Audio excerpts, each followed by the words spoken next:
Hey guys, today's video is going to be on the Staple series. These are exercises, stretches, nutrition tips, anything that I think has a foundational aspect to it is going to be in this series. Today's going to be one of the most important installments of the series. It's going to be about bracing.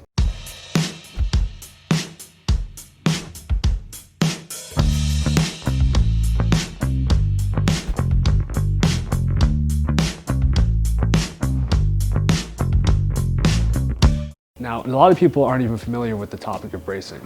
People come into therapy side thinking that their lower back is hurt or they have a weak glute maximus or something like that. It's one of the most important ways to keep the back in a neutral position. Bracing is not a very simple topic to talk about. There's a lot of different aspects that goes into it. So when we look at bracing, we're not just looking at one specific part of the body. There's a lot that goes into it, like I just said. What it actually does, in a nutshell, it keeps your spine neutral, keeps you away from injury, increases performance, and keeps your technique solid the entire time. So many people, most even, when they talk about bracing your core, they only think about the front of your abdomen. One.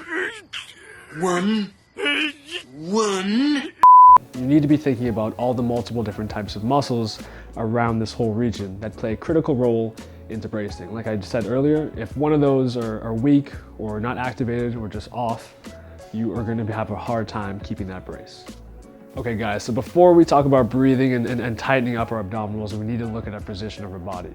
We need to put our body in the most neutral position as possible. All right, when we look at the body, we're going to focus on 2 points, try to keep it a bit simple. It's going to be at the top of your rib cage and right where my hips start, okay? We need both of these to be in a fairly level field, okay? A lot of people have an anterior pelvic tilt, so they kind of open up a little bit. A lot of people a little bit too rounded. We just want to be in the middle right here, having these nice and level, okay? From this position, what we're going to try to do is tighten up all the tissue around our abdomen, okay? Make that rock hard, and then we can talk about breathing. Okay, so the first part of the equation is going to be hardening your abdominals, okay? This is kind of why we give people dead bugs to do, to kind of get a beginner approach as to hardening the core. That's where you lie on the ground, you have a ball between your legs and your hands, and you squeeze, and you should feel all of this musculature kind of harden from the transverse abdominis, rectus, all the way to the obliques side of your body. You should feel that harden real fast and easy. Okay, so once we have all this musculature around the cylinder we can call the torso activated and hardened, we're going to talk about breathing. The kind of breathing we're talking about is not going to be in the chest, it's not going to be short-winded. We're talking about deep breathing that you could almost feel in your pelvic floor if you're doing it correctly. So I like to do with my clients to have them take a big breath in through the nose, right into the diaphragm. So I don't want my clients thinking about just breathing into the front of their stomach or into the diaphragm. I actually want them to inflate this whole cylinder with air. All right guys, so when we're taking this big air into our diaphragm or the whole cylinder of our torso, we're thinking about keeping as much tension pushing out. And the other part of the equation is going to be with the abdominals, holding and squeezing that pressure in. With this, we've created something that it shouldn't even bend in any type of lifting, judging that you're using the right weight, of course. But these two things, again, still part of the equation, are going to add up to a proper brace. So more often than not, as coaches and trainers, we really tell people to be aware of their body positions, which is great. I mean, they should know where their body is at. But a lot of the time, they don't really know how to keep their body at that position with bracing. They know how to get it there, but they don't know how to keep it there. And that's what really matters when we're doing compound movements. We should be still bracing when we're doing high intensity workouts, running, things like that, but the brace isn't going to be as much geared towards breathing, more as keeping position and torso rigidity. When we talk about bracing and the importance of it, we're not just talking inside the gym. We're really talking for any person in life. This should be a life skill, picking up something heavy off the ground.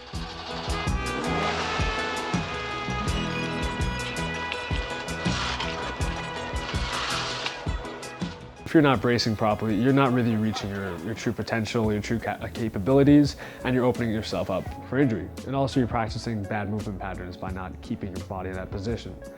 That position is pretty much a neutral spine. We're not talking about anything too crazy now. We just want everything to be neutral and stay neutral the entire time. All right guys, so I spoke about the equation of the brace. So it's not just one thing or the other. We're gonna actually list everything else so you guys can kind of get a feel for it. The first thing, one of the most important ones, is gonna be the abdominals. So we talk about the transverse, rectus, obliques, and lower back. So we'll just put abdominals there.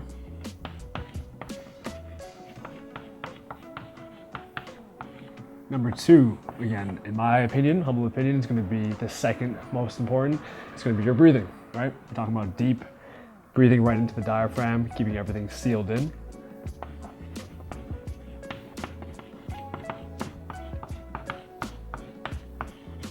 And number three, something we didn't talk about before, but it's very important. We're going to be talking with the lats. Packing the lats down is going to ensure the seal on top of that cylinder we spoke about earlier.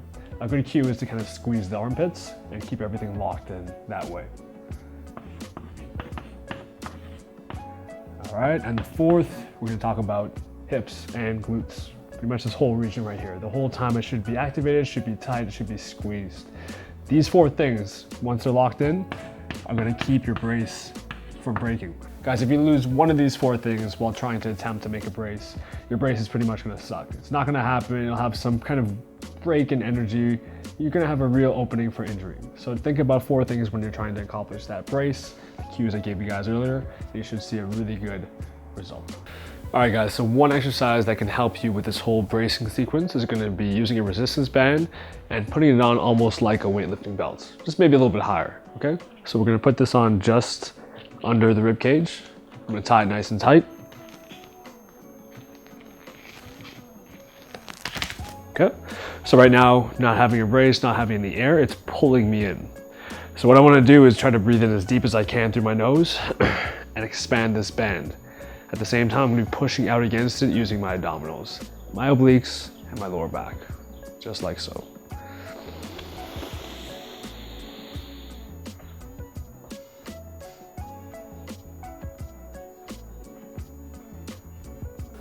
All right, guys, so hopefully you enjoyed the staples installment today. It's a very large topic to kind of squeeze together in a short video. So if you guys have any more questions, please don't be afraid to contact me.